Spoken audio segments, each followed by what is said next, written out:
I'm Walter Cronkite. This is the story of Mustafa Kemal Atatürk, the strong man who in a little more than a decade led Turkey out of the Middle Ages and into the 20th century. The story, The Incredible Turk, as the Prudential Insurance Company of America presents the 20th century.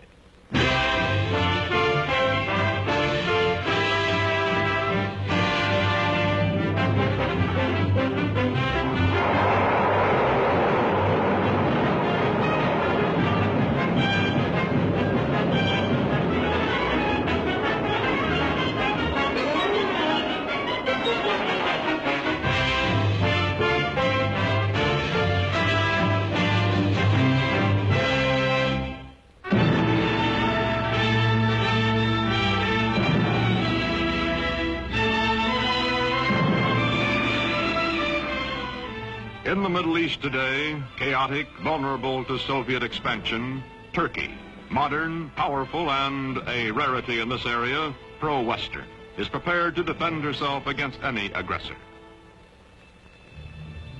This is the border between Russia and Turkey, guarded day and night. The red sentry does not know he is being photographed from across this border. He feels that he is being watched. He is also suspiciously watchful.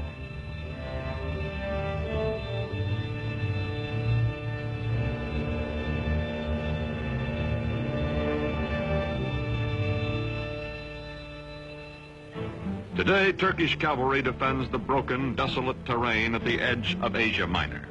These cavalry squadrons are part of the strongest fighting force in the Middle East, the Army of Turkey, a democratic-minded member of NATO, military partner of the United States.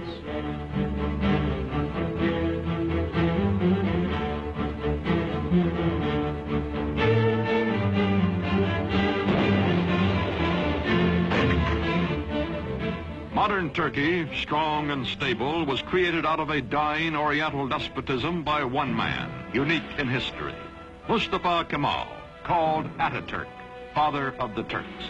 In a moment, this story, The Incredible Turk.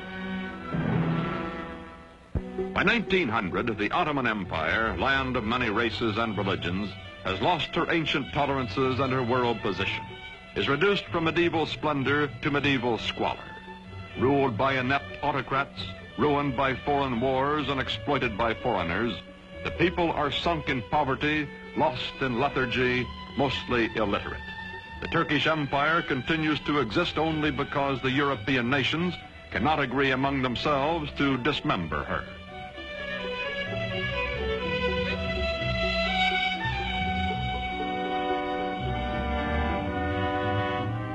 Before World War I, Germany has plans to embrace Turkey as an ally, then to subjugate her as a satellite. To visit the sick man of Europe, as Turkey is called, comes the German emperor himself, Kaiser Wilhelm II. He is received with more than ceremony. His glowing promises, such as the Berlin to Baghdad Railroad, are believed by the Sultan and his government, and even by the nationalist-minded Young Turks. When war comes, Turkey will waver between her old friend Britain, allied with her hereditary enemy Russia, and her new friend Germany. On October 29, 1914, Turkey takes into war, on the Kaiser's side, her obsolescent army.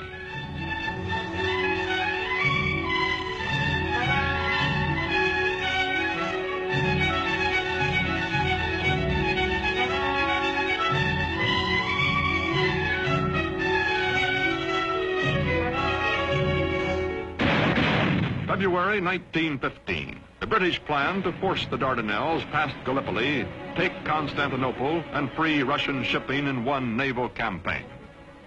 Mustafa Kemal is an unknown officer commanding a feeble Turkish division at Gallipoli. His brilliant strategy and ferocious personal leadership changed the course of the battle, the campaign, and the war. After 10 months, the British signal defeat and steam away, leaving on the historic shore of the Hellespont a new hero in Turkey. One victory, one great military commander are not enough. The defeat of the Central Powers by the Allies brings the end of the old Ottoman Empire. It is carved away, leaving only Turkey proper, a much smaller and more homogeneous land which, with leadership, may become a nation. November 1918. The ships of the victors crowd the harbor at Constantinople after World War I. From the palace of a weak and corrupt sultan, there comes no opposition. The Turks, bowing to Mecca, accept their fate.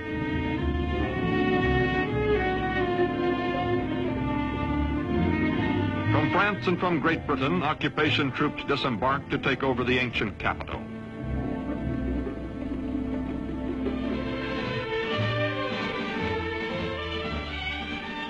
Sure that the Allied armies in Constantinople will do nothing to prevent it, Greece is preparing for an invasion of Turkey.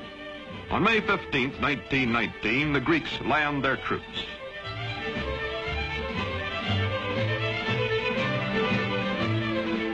In Ankara, in the heart of Turkey, Mustafa Kemal organizes the Turkish liberation movement, takes command of the Free Turkish Army. From far off Constantinople, the Sultan repudiates him. But Mustafa grimly swears that he will gain Turkey's freedom or die.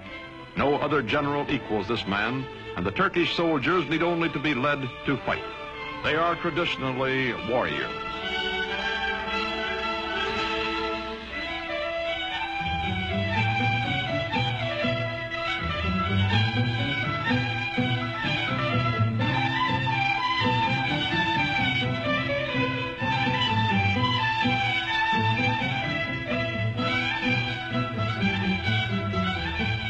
Quickly, Mustafa Kemal gathers the forces of an occupied Turkey under his almost unchallenged domination. His hastily recruited bodyguards stand ready to defend him with their lives.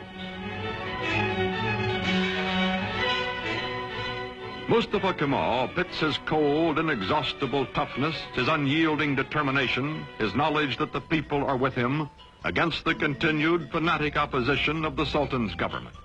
Ammunition must be made by hand, by old men and hungry workmen, boys and children. Mustafa Kemal's Turkey is going into battle with the Greeks.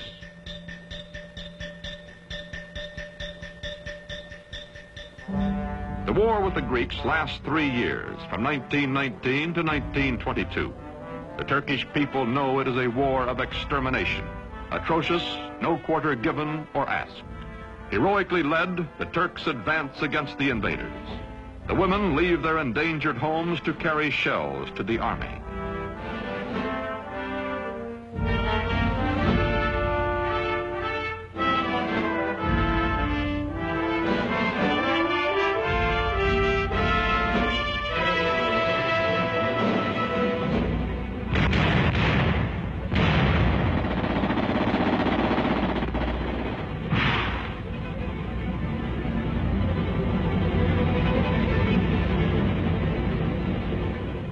September 1922.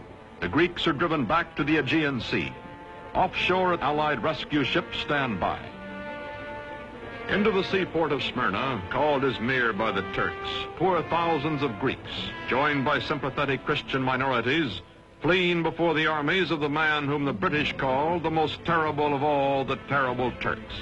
From the ships, bread comes to the docks for the desperate refugees. Bread so that they may live another day.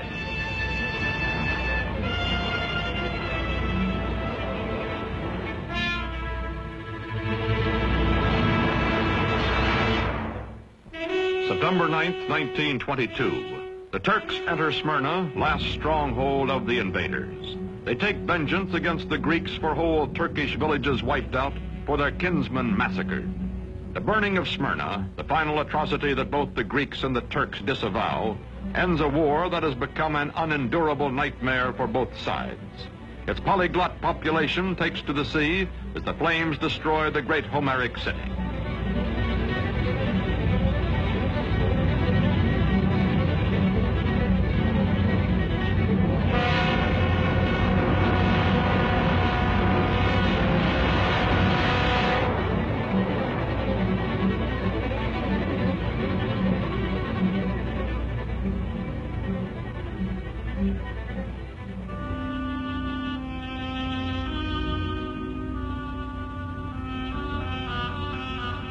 Star and crescent fly over liberated Turkey.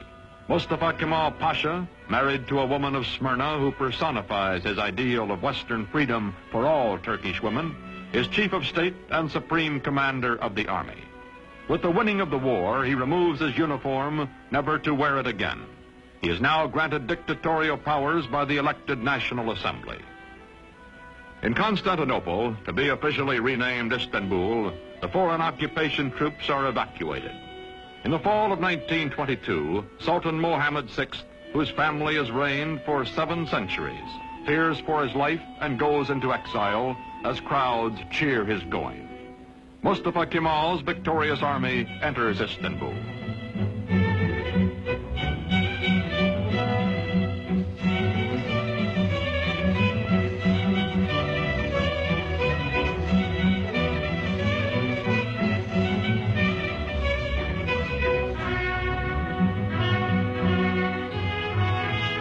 First president of the First Turkish Republic, Mustafa Kemal, during the 1920s, keeps his limitless wartime powers and his command of the army, makes the hard, dry town of Ankara his capital.